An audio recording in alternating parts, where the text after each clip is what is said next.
Hi, Scott Weir here from HomeSure. I'm making a very quick video on the subject of legislation.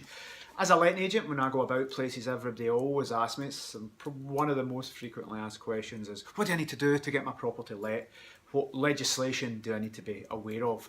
Now, this video would be going into a few hours long if I had to explain every part of the legislation that a landlord needs to be aware of in detail. So I'm going to quickly run it off, the most important ones, and thing to remember, don't get too caught up in the individual ones. I'm just going to list some of them off quickly, but if you are concerned that you've missed anything off after this video, then email us through at info@homesureproperties.co.uk and we'll send you all the fact sheets through for the relevant legislation that needs to be there.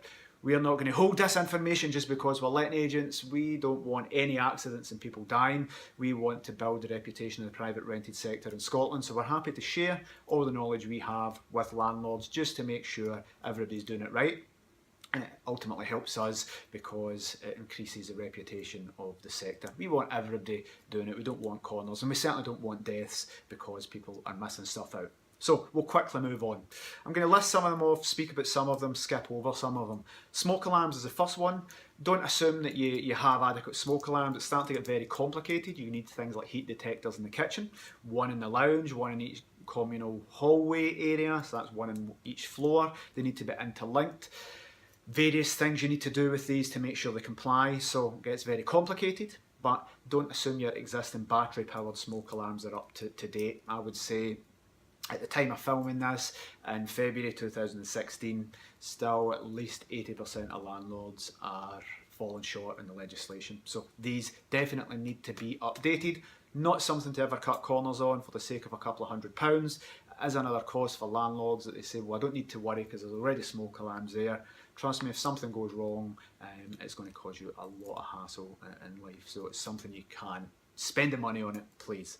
Next one, CO2 detectors. You need to get carbon monoxide detectors in place. And again, it's not just as easy as popping one up. They can be battery operated, but they need to be certain distances from certain appliances. There needs to be certain ones with in certain areas. For example, if there's a flue going through a room, you're going to need a CO2 detector in that room. So it could go through several rooms. So you might end up needing more than one CO2 detector.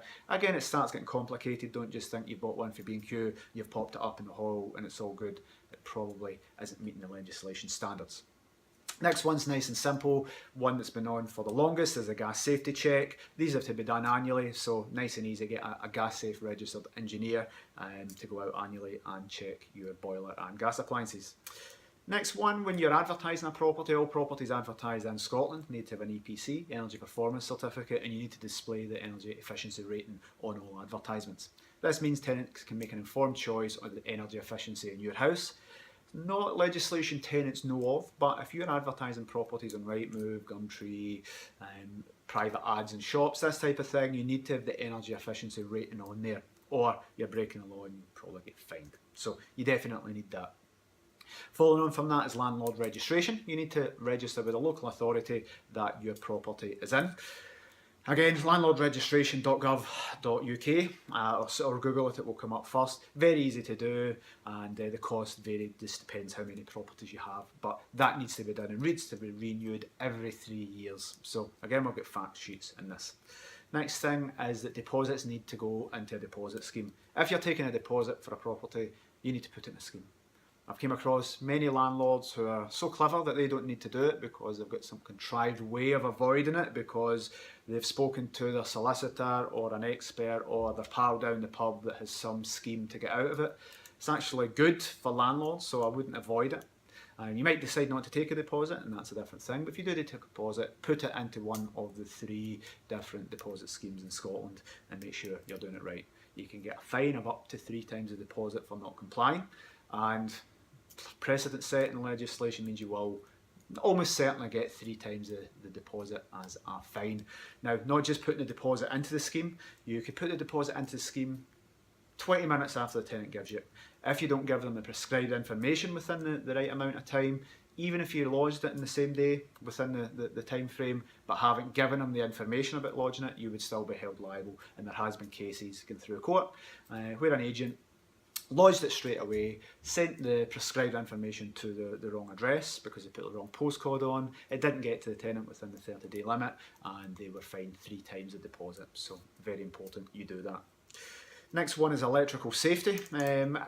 All new tenancies, 2015 December, had to have them. Existing tenancies need to have electrical safety checks and pat testing in place by December 2016. So don't think just because you've got an existing tenant that you're exempt for this legislation. You need to get a check. That can last up to 5 years, but again, this is dependent on the recommendations from your electrician. So don't just assume your electrician's going to put 5 years. It can be a really old system and they recommend 3 years. So these are the little things that can catch you out.